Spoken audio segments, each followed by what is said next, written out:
को आज की हमारी जो डिस्कशन है this is actually about modern physics और स्टार्ट करते हैं डिस्कशन को। और सबसे पहले हम कुछ डिस्कस करेंगे basic concepts of modern physics. Basic concepts of modern physics को, ठीक है। सबसे पहला बेसिक कॉन्सेप्ट हमारे पास है, याद रखिएगा कि हमारे पास जो लाइट है, विजिबल लाइट, ये इलेक्ट्रोमैग्नेटिक स्पेक्ट्रम का एक पोर्शन है, ठीक है। Light is a portion of electromagnetic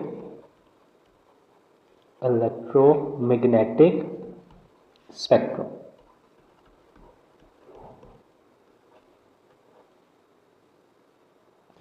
electromagnetic spectrum.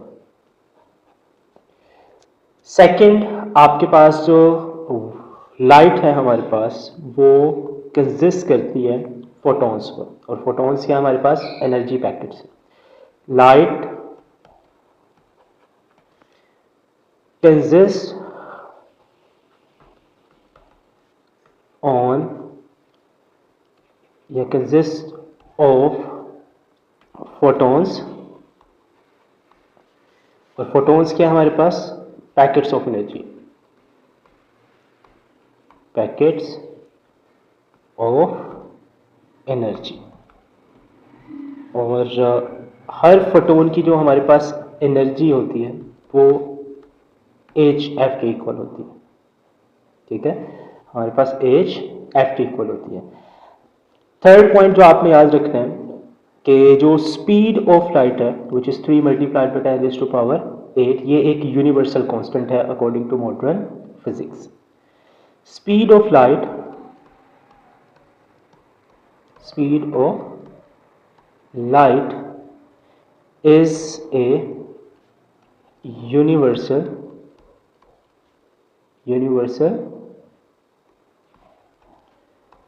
constant, ठीक है। ये हमारे पास एक यूनिवर्सल कांस्टेंट है इन वैक्यूम,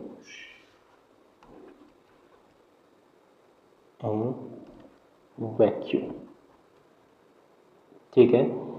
आपके पास सोर्स मूविंग है, ऑब्जर्वर मूविंग है, ये इससे इंडिपेंडेंट होता है। और स्पीड ऑफ लाइट की वैल्यू है क्या, this is 3 multiplied by 10 raise to power 8 metre पर सेकेंड। फोर्थ पॉइंट हमारे पास है कि आपके पास जो एनर्जी है वो हमेशा ऑब्जेक्ट्स इमिट करते हैं या अब्जॉर्ब करते हैं इन टर्म्स ऑफ फोटॉन्स, ठीक है। Energy always emitted or absorbed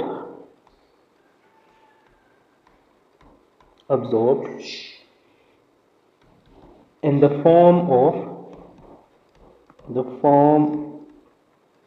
of photons। हमेशा फोटॉन्स की शक्ल में बॉडी जो सी है वो एनर्जी हमारे पास अब्जॉर्ब करती है और इमिट करती है। और पांचवा पॉइंट हमारे पास ये है कि जितने भी आपके पास लॉज ऑफ फिजिक्स हैं वो रिटेन करते हैं अपनी मैथमेटिकल फॉर्म को in inertial frame of reference, ठीक है। True laws of physics retain their mathematical form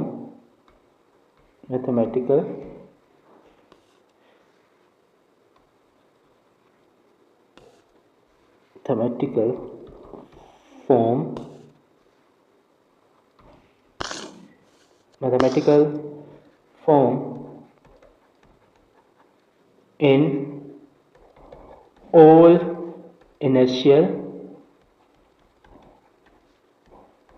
frame of reference, ठीक है, तमाम इनिशियल फ्रेम ऑफ रेफरेंस के अंदर अपनी मैथमेटिकल फॉर्म को रिटेन करते हैं। और आपके पास जितने भी ऑब्जेक्ट्स हैं उनकी जो स्टेट डिफाइन की जाती है वो हमेशा रिलेटिवली डिफाइन की जाती है। ठीक है, आपके पास जितने भी ऑब्जेक्ट्स हैं उनकी जो स्टेट डिफाइन की जाती है, मीन्स कि वो स्टेट ऑफ रेस्ट पर हैं या आपके पास मोशन में है, वो हमेशा रिलेटिवली डिफाइन की जाती है। 6 पॉइंट क्या है हमारे पास, all motions and rest are relative, ये हमेशा रिलेटिवली डिफाइन की जाती है। और इस दुनिया के अंदर कोई भी चीज़ एब्सोल्यूट स्टेट ऑफ रेस्ट या मोशन में नहीं है। ठीक है, वो किसी ना किसी चीज़ के लिहाज से इन स्टेट ऑफ रेस्ट होती है और किसी ना किसी चीज़ के रिलेटिवली वो इन स्टेट ऑफ मोशन होती है। ठीक है, 7th पॉइंट आपने मॉडर्न फिजिक्स के में याद रखना है कि जो लाइट है इसकी डुअल नेचर है।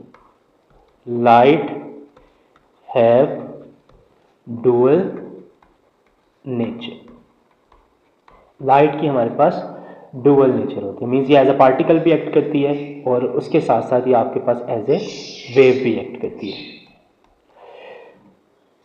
8th पॉइंट हमारे पास है और वो आपके पास है मैटर वेव्स। मैटर वेव्स आपके पास हर मूविंग पार्टिकल के साथ एसोसिएट होती है, आर एसोसिएटेड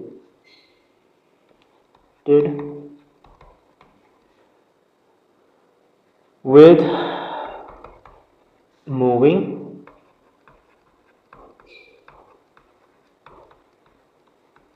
particles।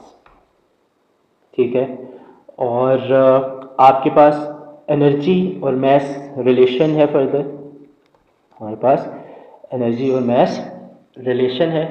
एनर्जी और मैस रिलेशन की बात करें तो हमारे पास एनर्जी मैस रिलेशन क्या है, एनर्जी मैस रिलेशन है हमारे पास आइंस्टाइन इक्वेशन। ठीक है, जो आइंस्टाइन इक्वेशन है हमारे पास वो हमें रिलेशन देती है बिटवीन एनर्जी एंड मैस। क्या है हमारे पास, E is equal to mc square. और 10th पॉइंट हमारे पास है कि जो मटीरियलाइजेशन है वो हमारे पास प्रूव होती है। मॉडर्न फिजिक्स के अंदर हम एक टॉपिक पढ़ते हैं पेयर प्रोडक्शन से। So मटीरियलाइजेशन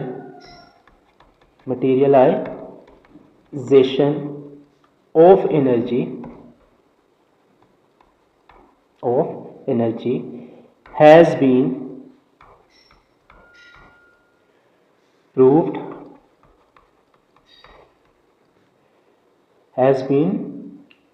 proved by the process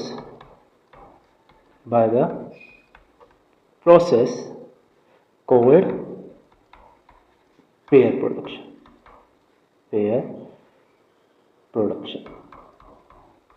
ठीक है, pair production is a phenomena जो आपके पास एनर्जी की मटीरियलाइजेशन को प्रूव करता है, जिसके अंदर आपके पास एक इलेक्ट्रॉन और पॉजिट्रॉन आपस में इनहेलेट करते हैं और आपके पास जिसमें फोटोन जो है वो आपके पास इलेक्ट्रॉन और पॉजिट्रॉन के अंदर कन्वर्ट होता है।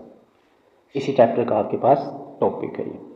ठीक है, और उसके बाद आपके पास प्लैंक्स अजम्पशन है जिसके बारे में आपको पता होना चाहिए। प्लैंक्स अजम्पशन क्या थी हमारे पास, ऊपर मैंने मेंशन भी किया इस चीज़ को कि हमारे पास जो पार्टिकल्स हैं या मैटर है वो आपके पास एनर्जी अब्जॉर्ब करता है इन टर्म्स ऑफ फोटोन, और आपके पास जो फोटोन से एनर्जी एसोसिएट होती है वो हमारे पास HF के इक्वल होती है।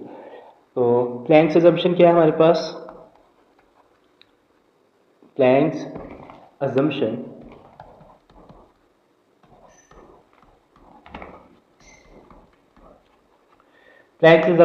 हमारे पास है कि पार्टिकल्स या matter absorbed energy, particles absorbed या फिर emit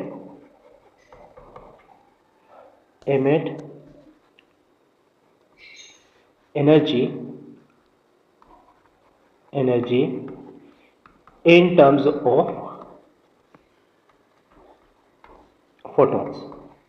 फोटॉन्स की शक्ल में आपके पास एनर्जी इमिट और अब्सॉर्ब करते हैं। और फोटॉन के साथ जो एनर्जी एसोसिएट होती है वो हमारे पास E is equal to H F होती है, या फिर आप इसको E is equal to H C over lambda लिख सकते हैं। जस्ट आपने फ्रिक्वेंसी की यहाँ पर वैल्यू सब्स्टिट्यूट करनी है, या फिर आप इस एनर्जी का expression E is equal to P C की शक्ल में लिख सकते हैं आइंस्टाइन इक्वेशन की मदद से। या आपके पास एनर्जी ऑफ फोटोन के एक्सप्रेशन है। अच्छा, अब इसमें एक एमसीक्यूज आता है, और एमसीक्यूज जैसे आपके पास विजिबल लाइट्स हैं दो, और एमसीक्यू हमारे पास कुछ इस तरह से है कि फर्स्ट कर लें आपको इन्फॉर्मेशन दी हुई है कि आपके पास जो दो बीम्स ऑफ लाइट हैं, एक आपके पास फॉर एग्जांपल ब्लू है और दूसरी आपके पास रेड है। जो आपके पास energy of beam of blue light है, सपोज ब्लू लाइट है, वो इक्वल है, फर्स्ट कर लें हमारे पास energy of beam of red light के, वो कहते बताओ किसके आपके पास नंबर ऑफ फोटॉन्स ज़्यादा है या किसकी फ्रीक्वेंसी ज़्यादा है, इसके बारे में आपसे क्वेश्चन पूछ लेते हैं। तो फॉर एग्जांपल आपको गिवन इन्फॉर्मेशन क्या है कि भाई जो ब्लू लाइट है उसकी जो एनर्जी है वो किसके इक्वल है, रेड लाइट के इक्वल है। अब एनर्जी का फॉर्मूला आपने पढ़ा हुआ है, एनर्जी का फॉर्मूला होता है एच एफ। अब ब्लू की फ्रीक्वेंसी फर्स्ट कर ले बी है, और हमारे पास जो रेड कलर है उसकी एनर्जी हमारे पास है एच एफ ए। अब क्योंकि बी में एक सिंगल फोटोन तो होगा नहीं, तो फर्स्ट कर लें आपके पास इसके जो फोटोन्स हैं वो मेरे पास एन बी हैं, इसके फोटोन जो हैं वो हमारे पास एन आर है। अब आप लोगों को मालूम है, अब उसने क्वेश्चन में पूछा होता है कि भाई बताएं कि इसकी जो सी आपके पास पे नंबर ऑफ फोटोन ज़्यादा होंगे या एन की वैल्यू में क्या रिलेशन होगा हमारे पास।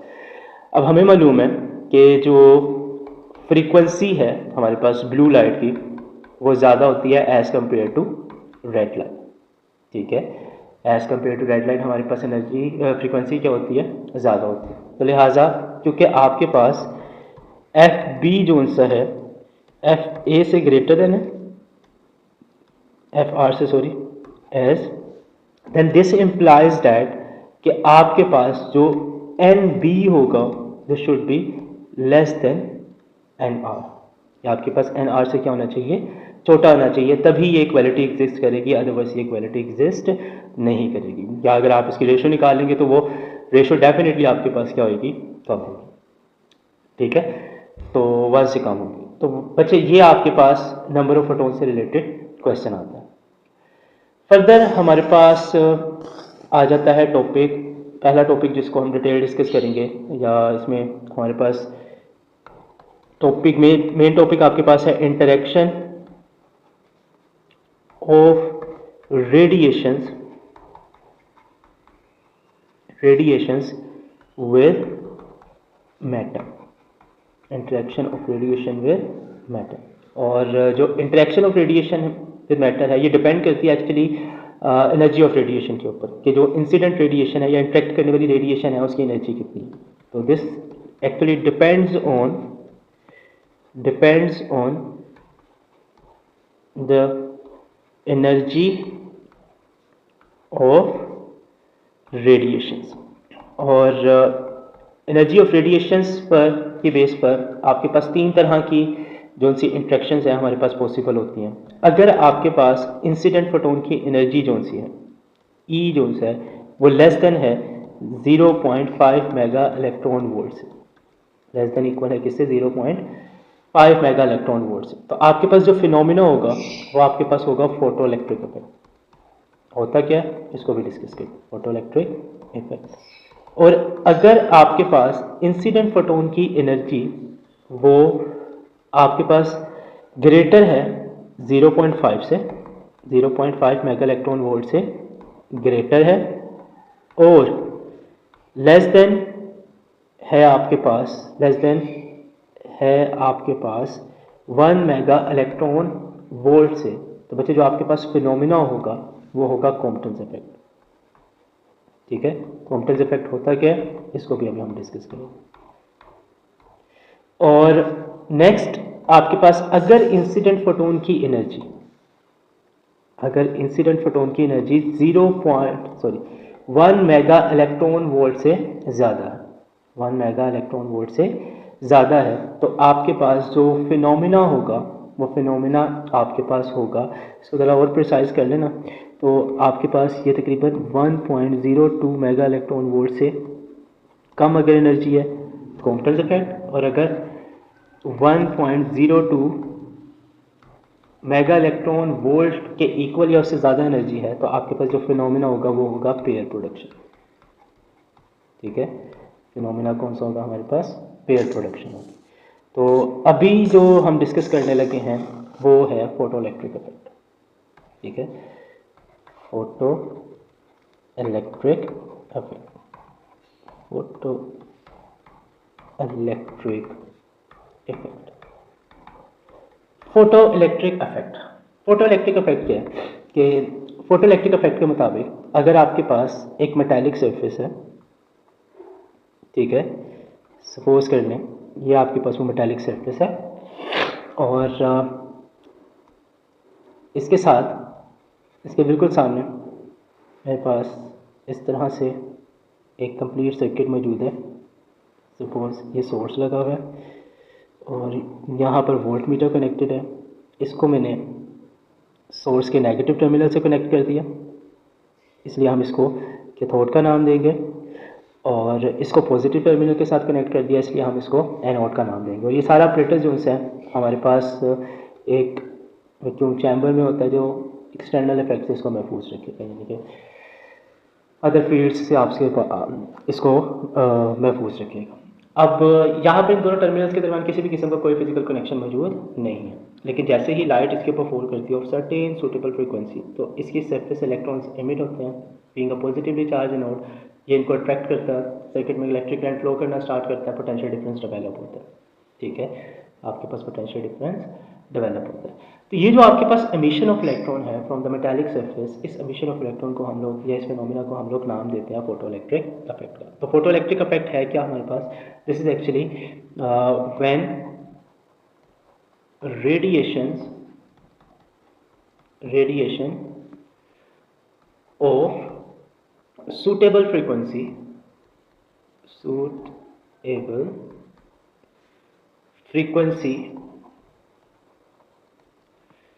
falls on metallic surface,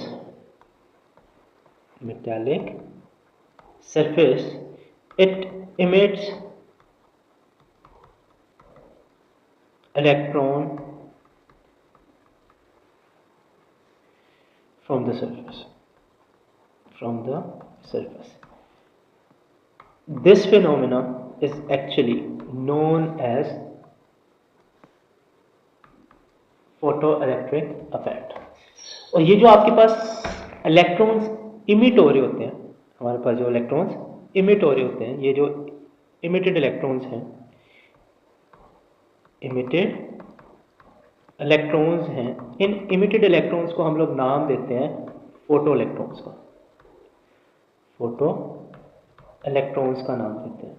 और ये जो फोटो इलेक्ट्रॉन्स इमिट हो रहे हैं इनकी वजह से जो इलेक्ट्रिक करंट फ्लो करता है उस करंट को हम लोग नाम देते हैं फोटो इलेक्ट्रिक करंट का, फोटो इलेक्ट्रिक करंट का नाम देते हैं।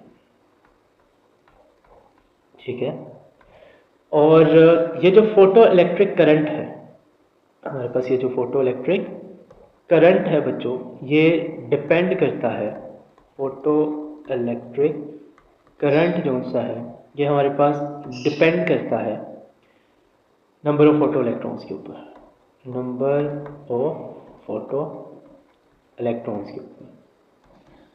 ठीक है, और ये जो नंबर ऑफ फोटो इलेक्ट्रॉन्स हैं ये हमारे पास डिपेंड करते हैं इंटेंसिटी ऑफ लाइट पर।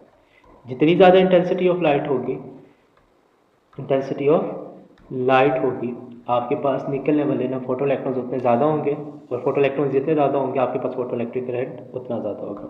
और इसका सोर्स ऑफ लाइट से डिस्टेंस से जो रिलेशन है वो आपके पास इन्वर्स है, ठीक है, वो आपके पास क्या है, इन्वर्स है। अगर आप इसकी ग्राफिकल रिप्रेजेंटेशन देखें तो ग्राफिकल रिप्रेजेंटेशन के अंदर कुछ इस तरह से आ जाएगा आपके पास। अगर आप ग्राफ बना रहे हैं between current and intensity, photo electric current and intensity के दरमियान, तो आप इंटेंसिटी बढ़ाते जाएंगे तो करंट भी क्या करता जाएगा, बढ़ता जाएगा, मींस डायरेक्ट रिलेशन। और अगर आप ग्राफ बना रहे हैं बिटवीन डिस्टेंस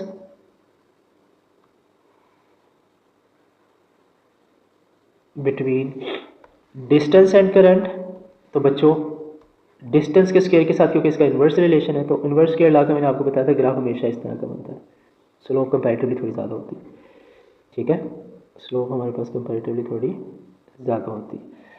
और फ्रीक्वेंसी की बात करें तो याद रखिएगा लाइट की फ्रीक्वेंसी के ऊपर हमारे पास ये डिपेंड नहीं कर रहा होता, ठीक है, लाइट की फ्रीक्वेंसी के ऊपर हमारे पास ये डिपेंड नहीं करता। मीन्स फ्रीक्वेंसी के कम ज़्यादा करने से आपके पास जो करंट है इसके ऊपर कोई फ़र्क नहीं पड़ेगा, आई एंड फ्रीक्वेंसी, ठीक है। तो फ्रीक्वेंसी के केस में कम ज़्यादा करने से आपके पास करंट के ऊपर कोई भी फ़र्क नहीं पड़ता। मीन्स इस चीज़ को आपने याद रखना कि हमारे पास जो करंट है, नोट किया हमारे पास कि जो करंट है आई, ये इंडिपेंडेंट होता है किससे, इंडिपेंडेंट है हमारे पास फ्रॉम फ्रीक्वेंसी, फ्रीक्वेंसी से हमारे पास इंडिपेंडेंट होता है जो करंट है, ठीक है। और इसके अलावा आपके पास एक बेसिक कॉन्सेप्ट है about threshold frequency.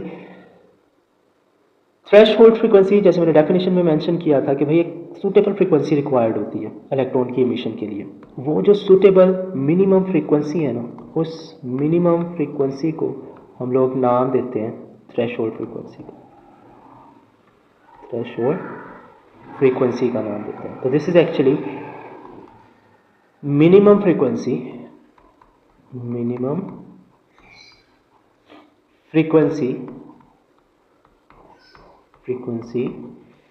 required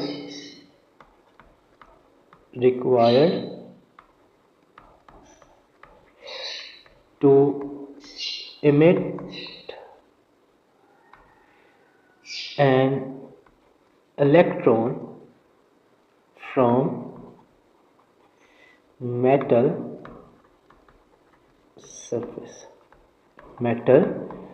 surface से इलेक्ट्रॉन को निकालने के लिए जो मिनिमम एनर्जी रिक्वायर्ड होती है उसको हम लोग नाम देते हैं थ्रेशोल्ड फ्रीक्वेंसी का।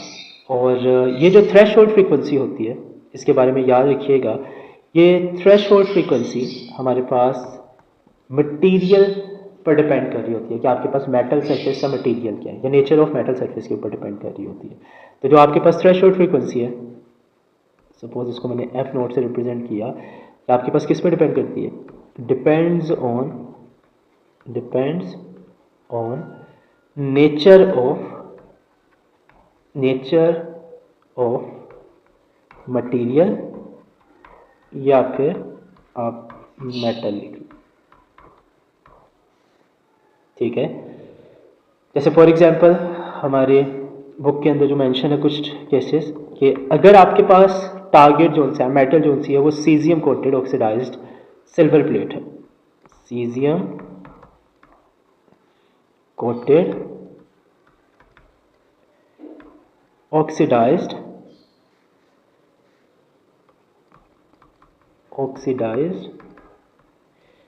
सिल्वर प्लेट है, तो बच्चे इस केस में आपको अगर इसकी सरफेस से इलेक्ट्रॉन इमिट करवाना है तो उसके लिए आपको इंफ्रारेड रेडिएशंस चाहिए होंगी, ठीक है। और अगर आपके पास मेटल जोन सी है वो सोडियम है या फिर आपके पास पोटेशियम मेटल है, तो उसके लिए जो आपको रेडिएशंस आई होंगी वो विजिबल लाइट की चाहिए, ठीक है। और अदर मेटल्स के लिए आपके पास जो रेडिएशंस है वो अल्ट्रावायलेट्स हैं। अदर मेटल्स के लिए आप अल्ट्रावायलेट्स को रिप्रेजेंट यूज़ कर सकते हैं, ठीक है।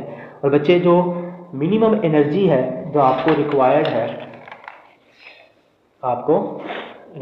है सरफेस से इलेक्ट्रॉन निकालने के लिए, उस मिनिमम एनर्जी को हम लोग नाम देते हैं वर्क फंक्शन। उसको हम क्या नाम देते हैं? वर्क फंक्शन का नाम देते हैं। तो सेकंड पॉइंट जो इम्पोर्टेंट है वो आपके पास है वर्क फंक्शन। वर्क फंक्शन को फाई के साथ रिप्रेजेंट किया जाता है and this is actually minimum energy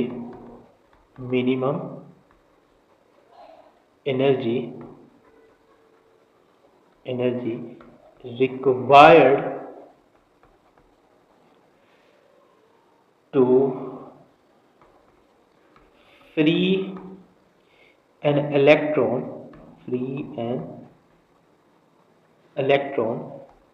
from a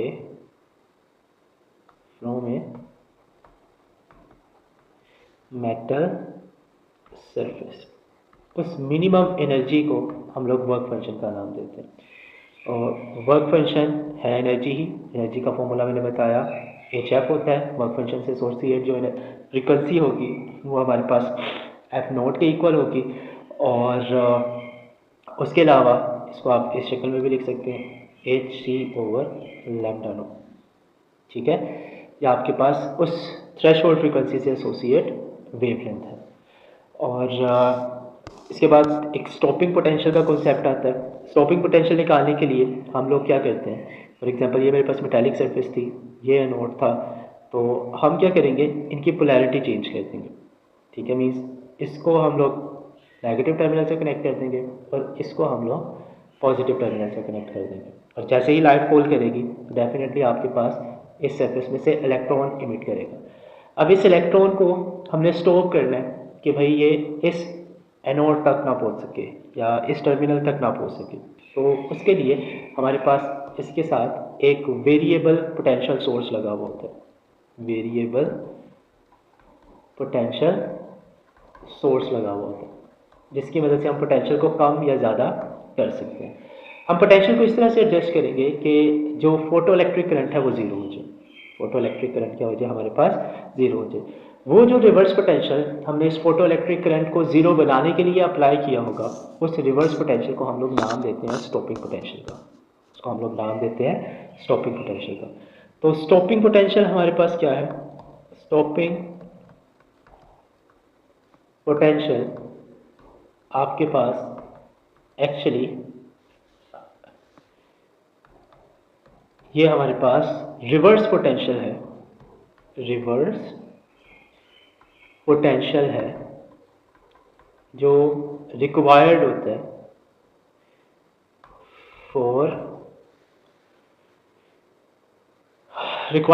photo electric current को ज़ीरो करने के लिए। Reverse potential for which photo electric current become zero, आपके पास बच्चों स्टॉपिंग पोटेंशियल कहलाता है। और ये इक्वल किसके होगा, आप इलेक्ट्रॉन को स्टॉप कर रहे हैं, डेफिनेटली उसके लिए आपको वर्क करना पड़ेगा। वो वर्क किसके इक्वल होगा, वो वर्क आपके पास इक्वल होगा V0 मल्टीप्लाइड बाय Q, यानी कि चार्ज यहाँ पे इलेक्ट्रॉन है तो इसलिए हम E लिखेंगे।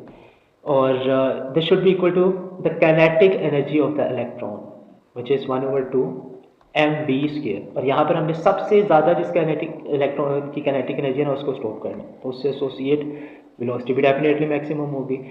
यहाँ से आप लोग जो मैक्सिमम वेलोसिटी है इसको भी कैलकुलेट कर सकते हैं। दिस इम्प्लाइज दैट कि आपके पास जो मैक्सिमम वेलोसिटी है वो किसके इक्वल होगी, वो आपके पास इक्वल होगी √2v0 डिवाइडेड बाय m। अब मैस ऑफ इलेक्ट्रॉन आपको पता है, ठीक है, मैस ऑफ इलेक्ट्रॉन आपको मालूम है। और मास ऑफ इलेक्ट्रॉन हमारे पास होता है 9.1 मल्टीप्लाइड बाई 10⁻31। टू फैक्टर आपको सिंपल कांस्टेंट है, इसका ये फैक्टर जो है आप मेमोराइज कर लें, 6 मल्टीप्लाइड बाई 10⁻5। तब आपके पास मैक्सिमम वेलोसिटी से रिलेटेड कोई भी क्वेश्चन आएगा, आपके पास जो स्टॉपिंग पोटेंशियल दिया हुआ होगा उसका आपने जस्ट स्क्वायर रूट लेना है और उसको 6 मल्टीप्लाइड बाई 10⁻5 के साथ मल्टीप्लाई कर देना। यहाँ पर ये जो फैक्टर है हमारे पास, मैं फिर यहाँ पे इसको मेंशन कर देता हूँ, 2 डिवाइड बाय 9.1 मल्टीप्लाइड बाई 10⁻31, ये इक्वल होता है 6 मल्टीप्लाइड बाई 10⁻5। तो आपने जो भी स्टॉपिंग पोटेंशियल दिया हुआ होगा इसको इससे मल्टीप्लाई करेंगे तो आपके पास उस इलेक्ट्रॉन के साथ एसोसिएट जो वेलोसिटी होगी वो आपके पास आ जाएगी। ठीक है, इसके अलावा हमारे पास याद रखिएगा कि अगर आपके पास जो इंसिडेंट फोटोन है, हमारे पास जो इंसिडेंट फोटोन है उसकी अगर frequency, if frequency of incident photon is less than threshold frequency, तो आपके पास किसी भी किस्म का कोई फोटो इलेक्ट्रिक इफेक्ट नहीं होगा। नो फोटो इलेक्ट्रॉन्स, कोई फोटो इलेक्ट्रॉन इमिट नहीं होगा। फोटो इलेक्ट्रॉन के लिए ज़रूरी है कि फ्रीक्वेंसी थ्रेशोल्ड फ्रीक्वेंसी से के बराबर हो या उससे ग्रेटर हो। हाँ, अगर आपके इंसिडेंट फोटोन की फ्रीक्वेंसी जो सी है वो इक्वल है थ्रेशोल्ड फ्रीक्वेंसी की, तो उस केस के अंदर आपके पास फोटो इलेक्ट्रॉन्स तो मौजूद होंगे, आपके पास फोटो इलेक्ट्रॉन्स तो मौजूद होंगे, लेकिन उन फोटो इलेक्ट्रॉन्स की काइनेटिक एनर्जी जीरो होगी। मीन जैसे वो सरफेस से बाहर निकलेगा उसकी काइनेटिक एनर्जी आपके पास जीरो होगी। और अगर आपके पास जो इंसिडेंट फोटोन है उसकी फ्रीक्वेंसी जो सी है वो थ्रेशोल्ड फ्रीक्वेंसी से ज़्यादा है, तो उस केस में आपके पास फोटो इलेक्ट्रॉन्स भी होंगे और उन फोटो इलेक्ट्रॉन्स के पास मूव करने के लिए काइनेटिक एनर्जी भी मौजूद होगी। Means kinetic energy non zero होगी। ठीक है, और फर्दर याद रखिएगा कि आपके पास जो स्टॉपिंग पोटेंशियल है, क्या चीज़, जो स्टॉपिंग पोटेंशियल है, स्टॉपिंग पोटेंशियल जो है हमारे पास ये डायरेक्टली प्रोपोर्शनल होता है काइनेटिक एनर्जी ऑफ इलेक्ट्रॉन की। ठीक है, काइनेटिक एनर्जी ऑफ इलेक्ट्रॉन जितनी ज़्यादा होगी स्टॉपिंग पोटेंशियल हमारे पास उतना ज़्यादा होगा। और ये काइनेटिक एनर्जी किस पर डिपेंड करती है, ये डिपेंड करती है वेलोसिटी पर, वेलोसिटी ऑफ इलेक्ट्रॉन के ऊपर। जितनी ज़्यादा आपके पास वेलोसिटी ऑफ इलेक्ट्रॉन होगी उतनी ज़्यादा आपके पास काइनेटिक एनर्जी होगी और उतनी ही ज़्यादा आपको स्टॉपिंग पोटेंशियल रिक्वायर्ड होगा। और फर्दर आपके पास ये जो वेलोसिटी है कि उसकी कितनी ज़्यादा वेलोसिटी होगी ये डिपेंड कर रही होगी कि इंसिडेंट फोटोन की जो फ्रीक्वेंसी है वो थ्रेशोल्ड फ्रीक्वेंसी से कितनी ज़्यादा है। ठीक है, इस पर डिपेंड करेगी फ्रीक्वेंसी के ऊपर। और ये फ्रीक्वेंसी कौन सी है, इंसिडेंट फोटोन की फ्रीक्वेंसी नहीं है, this is actually difference between incident photon frequency minus threshold frequency. और वेवलेंथ के साथ इसका रिलेशन डेफिनेटली आपके पास इन्वर्स है लैम्डा के साथ, इसका कट ऑफ वेवलेंथ इसको कहते हैं हम लोग। और अगर आप इनके ग्राफ्स को देखें तो ग्राफ हमारे पास कुछ इस तरह के होंगे। इनके ग्राफ की बात करें तो अगर आप ड्रॉ करते हैं ग्राफ बिटवीन काइनेटिक एनर्जी और फ्रीक्वेंसी के दरमियान, तो मैंने जैसे बताया आपके पास थ्रेशोल्ड के बराबर अगर फ्रीक्वेंसी है, फॉर एग्जांपल ये थ्रेशोल्ड फ्रीक्वेंसी है, तो यहाँ पर जो फोटो इलेक्ट्रॉन निकलेगा उसकी काइनेटिक एनर्जी जीरो होगी, उसकी काइनेटिक एनर्जी क्या होगी, जीरो होगी। अब जैसे ही फ्रीक्वेंसी को थ्रेशोल्ड फ्रीक्वेंसी से ज़्यादा करना स्टार्ट करेंगे तो आपके पास फ्रीक्वेंसी जितनी ज़्यादा होती जाएगी आपके पास काइनेटिक एनर्जी निकलने वाले इमिटेड इलेक्ट्रॉन की उतनी ही ज़्यादा होती जाएगी। मीन्स डायरेक्ट रिलेशन है आपके पास। और ये काइनेटिक एनर्जी और फ्रीक्वेंसी का याद रखिएगा, जो एक्स इंटरसेप्ट होता है ये आपके पास रिप्रेजेंट कर रहा होता है, एक्स इंटरसेप्ट हमारे पास रिप्रेजेंट करता है थ्रेशोल्ड फ्रीक्वेंसी को, एक्स इंटरसेप्ट का मतलब कि ग्राफ जहाँ पर एक्स एक्सिस को कट कर रहे हैं, और जो वाई इंटरसेप्ट है वो हमारे पास डिपेंड या रिप्रेजेंट कर रहा होता है वर्क फंक्शन को। ठीक है, वो किसको रिप्रेजेंट करता है, हमारे पास वर्क फंक्शन को रिप्रेजेंट करता है। जस्ट लाइक मैं अगर इसको नीचे की तरफ एक्सटेंड करता हूँ इस ग्राफ को और इसको बैकवर्ड ड्रॉ करता हूँ, तो ये जहाँ पर कट करेगा वो एक्चुअली आपके पास वर्क फंक्शन होगा, और हमारे पास क्या होगा, वर्क फंक्शन होगा। इस तरह अगर आप ग्राफ ड्रॉ कर रहे हैं बिटवीन, ये आपके पास था काइनेटिक एनर्जी और फ्रीक्वेंसी के दरमियान, अगर आप ग्राफ ड्रॉ कर रहे हैं between velocity and kinetic energy frequency sorry, तो वो भी आपके पास सेम ग्राफ होगा, क्योंकि काइनेटिक एनर्जी डिपेंड कर रही है किसके ऊपर, काइनेटिक एनर्जी हमारे पास डिपेंड कर रही है वेलोसिटी के ऊपर, और वेलोसिटी और काइनेटिक एनर्जी दोनों डिपेंड कर रहे हैं हमारे पास फ्रीक्वेंसी के ऊपर, तो वो भी ग्राफ आपके पास सेम ही बनेगा, ठीक है। और अगर आप काइनेटिक एनर्जी और इंटेंसिटी के दरमियान ग्राफ बनाते हैं तो याद रखिएगा हमारे पास जो काइनेटिक एनर्जी है वो इंडिपेंडेंट होती है किससे, हमारे पास इंडिपेंडेंट होती है इंटेंसिटी से। तो काइनेटिक एनर्जी और इंटेंसिटी का जो ग्राफ है वो आपके पास just like a straight line, intensity के चेंज करने से आपके पास काइनेटिक एनर्जी के ऊपर कोई फर्क नहीं पड़ेगा। और ये आपके पास काइनेटिक एनर्जी और वेलोसिटी के ग्राफ थे। इसके अलावा अगर जो हमारी बुक में मेंशन है ग्राफ उनको देखें तो उनमें हमारे पास आ जाता है graph between for stopping potential and current. तो अगर आप देखें इनके ग्राफ्स को तो बच्चों ये फर्ज कर लें आपके पास ग्राफ है करंट एंड वोल्टेज के दरमियान। अगर आप लाइट फॉल करवाते हैं ऑफ डिफरेंट फ्रीक्वेंसीज, तो फ्रीक्वेंसी से जैसे मैंने बताया कि करंट तो डिपेंड नहीं करता, तो उस केस में आपके पास करंट तो क्या रहेगा, सेम रहेगा, ठीक है, करंट आपके पास क्या रहेगा, सेम रहेगा। लेकिन आपके पास बच्चों जो स्टॉपिंग पोटेंशियल है वो दोनों ही वेव्स के लिए डिफरेंट होगा, दोनों ही रेडिएशंस के लिए क्या होगा, डिफरेंट होगा। मीन्स एक का स्टॉपिंग पोटेंशियल ज़्यादा होगा और दूसरी का स्टॉपिंग पोटेंशियल कम होगा। Suppose this first curve is actually for a radiation of frequency f1 and this second curve is for the radiation of frequency f2। और यहाँ पर इस केस के अंदर आपके पास जो v2 है वो v1 से क्या है, ग्रेटर है, विच इम्प्लाइज दैट कि आपके पास इंसिडेंट फोटोन में जो फ्रीक्वेंसी 2 वाली रेडिएशंस हैं उनकी फ्रीक्वेंसी ज़्यादा है और फ्रीक्वेंसी 1 वालों की फ्रीक्वेंसी कम है, क्योंकि स्टॉपिंग पोटेंशियल का जो फ्रीक्वेंसी डिफरेंस के साथ रिलेशन है, ये थ्रेशोल्ड फ्रीक्वेंसी से जितनी ज़्यादा फ्रीक्वेंसी होगी उसके साथ जो रिलेशन है वो आपके पास डायरेक्ट है। तो f2 आपके पास ज़्यादा थी, f1 आपके पास क्या है, कम है। इसी तरह अगर आप ग्राफ ड्रॉ करते हैं between current end voltage again, but for this case अब आपके पास जो रेडिएशंस हैं उनकी फ्रीक्वेंसी सेम है, उनकी फ्रीक्वेंसी क्या है हमारे पास, सेम है,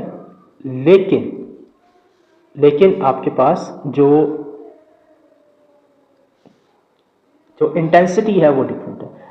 तो इंटेंसिटी डिफरेंट होने की वजह से आपके पास जिसकी इंटेंसिटी ज़्यादा होगी उसका करंट ज़्यादा होगा, जिसकी इंटेंसिटी कम होगी उसका करंट क्या होगा, कम होगा, लेकिन स्टॉपिंग पोटेंशियल दोनों का सेम होगा, स्टॉपिंग पोटेंशियल दोनों का क्या होगा, सेम होगा, ठीक है, आपके पास स्टॉपिंग पोटेंशियल दोनों का सेम होगा। This is actually for suppose intensity I2 and this is for intensity I1। तो जिस इंटेंसिटी का करंट के साथ रिलेशन क्या था हमारे पास, डायरेक्ट था, तो डायरेक्ट होने की वजह से आपके पास जिसकी इंटेंसिटी ज़्यादा थी, मींस इंटेंसिटी I2 जो है वो हमारे पास ज़्यादा है किससे, इंटेंसिटी I1 से, या इसको हम जस्ट इंटेंसिटी 2 एंड इंटेंसिटी 1 लिख लेते हैं, आई आप करंट के साथ मिक्स ना कर दें।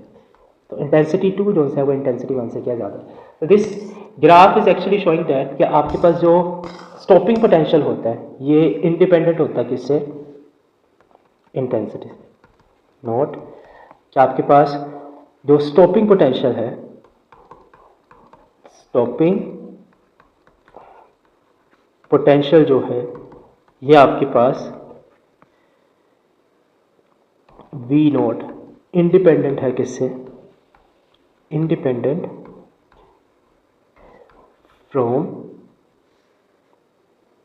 इंटेंसिटी, ठीक है, और डिपेंड किसके ऊपर करता है, एंड डिपेंड्स ऑन फ्रीक्वेंसी, सिर्फ फ्रीक्वेंसी के ऊपर डिपेंड कर रहा होता है। और सेकंड पॉइंट भी यहाँ पे मैं राइट कर देता हूँ, और वो क्या है कि हमारे पास जो फोटो इलेक्ट्रिक करंट है, फोटो इलेक्ट्रिक करंट है आई, ये इंडिपेंडेंट होता है किससे? Independent from frequency. फ्रीक्वेंसी से ये क्या है हमारे पास? इंडिपेंडेंट है। और किस पे डिपेंड करता है? And depends on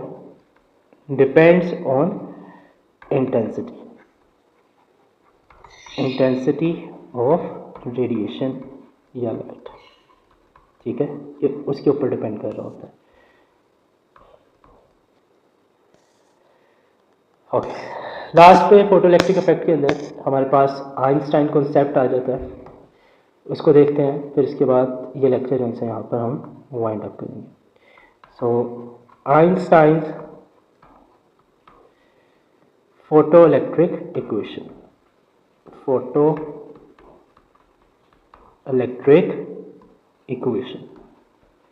Einstein photoelectric equation क्या है हमारे पास? इसको हम क्वांटम थ्योरी का नाम भी देते हैं, क्वांटम कॉन्सेप्ट या क्वांटम थ्योरी। आइंस्टाइन ने कहा कि भाई जो भी फोटोन आपके पास फॉल कर रहा है, सपोज उसकी एनर्जी ई थी, उस एनर्जी का कुछ पार्ट तो इलेक्ट्रॉन को इमिट करने के लिए इस्तेमाल हो जाता है या शेल से निकालने के लिए इस्तेमाल हो जाता है, जिसको हमने वर्क फंक्शन का नाम दिया था, और रिमेनिंग पार्ट हमारे पास अपीयर होता है in terms of kinetic energy. अब एनर्जी का फॉर्मूला क्या है? Is equal to H F. Work function से जो फ्रीक्वेंसी एसोसिएट थी उसको हमने थ्रेशोल्ड फ्रीक्वेंसी का नाम दिया था, और काइनेटिक एनर्जी हमारे पास ई वी नॉट के इक्वल है। तो आप इस एक्सप्रेशन को रीअरेंज करें अगर, तो ई वी नॉट किसके इक्वल आ जाएगा? This should be equal to H F minus F naught. तो ये जो ऊपर काइनेटिक एनर्जी के ऊपर डिपेंडेंस थी ना, कि आपके पास काइनेटिक एनर्जी या स्टॉपिंग पोटेंशियल किसके ऊपर डिपेंड कर रहा है, वही देखो इस फॉर्मूला से आपके पास प्रूव हो जाता है। ठीक है, आपके पास इस फॉर्मूला से प्रूव हो जाता है। ठीक है, तो ई तो आपके पास चार्ज है, स्टॉपिंग पोटेंशियल किसके ऊपर डिपेंड कर रहा है? फ्रीक्वेंसी डिफरेंस के ऊपर। तो आइंस्टाइन ने आपके पास, अगर हम सिंपल इलेक्ट्रोमैग्नेटिक थ्योरी को देखें ना, तो इलेक्ट्रोमैग्नेटिक थ्योरी के मुताबिक आपके पास जो काइनेटिक एनर्जी है, स्टॉपिंग पोटेंशियल है, वो इंटेंसिटी के ऊपर भी डिपेंड करना चाहिए। लेकिन हमारे जो एक्सपेरिमेंटल रिजल्ट्स थे वो इस चीज़ को बिल्कुल भी सेटिस्फाई नहीं कर रहे थे, वेरीफाई नहीं कर रहे थे। उसमें आपके पास जो स्टॉपिंग पोटेंशियल था वो फ्रीक्वेंसी के ऊपर डिपेंड कर रहा था। तो आइंस्टाइन ने इस चीज़ को एक्सप्लेन किया था with the help of quantum theory, और उसमें इस इक्वेशन के थ्रू इस चीज़ को प्रूव किया था कि आपके पास जो काइनेटिक एनर्जी है या आपके पास जो स्टॉपिंग पोटेंशियल है वो किसके ऊपर डिपेंड करता है? वो आपके पास डिपेंड करता है फ्रीक्वेंसी डिफरेंस के ऊपर या फ्रीक्वेंसी के ऊपर डिपेंड करता है। ठीक है, तो यहाँ से आपके पास ये एक्सप्रेशन लिख लिया गया, जिसको आप इस तरह से भी लिख सकते हैं और इसको आप इस तरह से भी कह सकते हैं कि kinetic energy, maximum kinetic energy is equal to H F minus F naught. तो these formulas is actually showing that कि आपके पास जो स्टॉपिंग पोटेंशियल है this is directly proportional to frequency कौन सी, कि आपके पास थ्रेशोल्ड फ्रीक्वेंसी से कितनी ज़्यादा है आपके पास फ्रीक्वेंसी। और this expression is actually showing you कि kinetic energy is directly proportional to frequency. तो ये जो ऊपर हमने पॉइंट्स लिखे हैं, ये उन पॉइंट्स का एक्चुअली हमारे पास प्रूफ है। ठीक है, और अगर इस फॉर्मूला को मैं थोड़ा सा रीअरेंज करूँ तो यहाँ पर अगर आप देखो तो जो h ओवर e है, h ओवर e है, वो किसके इक्वल आ जाएगा? v not divided by f minus F naught के इक्वल आ जाएगा। ठीक है, और अगर इस फॉर्मूला को मैं देखूं तो यहाँ से आपके पास जो h है वो किसके इक्वल आ जाएगा? h आपके पास इक्वल आ जाएगा kinetic energy divided by f minus F not. और ये एक्चुअली रिप्रेजेंट किसको कर रहे हैं? ऊपर ये जो मैंने ग्राफ आपके पास बनाया है ना, ये फ्रीक्वेंसी तो एक्चुअली आपके पास रिप्रेजेंट कर रही है f माइनस एफ नॉट को। तो इस ग्राफ की जो स्लोप है ना हमारे पास, slope of this graph is actually equals to h। तो किसके इक्वल आएगी? Kinetic energy divided by f minus F naught के। और जो पोटेंशियल वाला मैंने यहाँ पे नहीं बनाया, पोटेंशियल वाला भी अगर मैं ग्राफ बनाऊंगा तो सेम ही आपके पास बनेगा। तो उसकी जो स्लोप होगी वो आपके पास एक्चुअली h ओवर e के इक्वल होगी। ठीक है, तो ये जो पॉइंट्स हैं या ये जो इक्वेशंस हैं ये आपके पास रिप्रेजेंट कर रही हैं कि भाई इनकी स्लोप्स आपके पास प्लैंक्स कांस्टेंट के इक्वल होती है इन ग्राफ्स की। यहाँ पर ये लेक्चर आपका एंड होता है।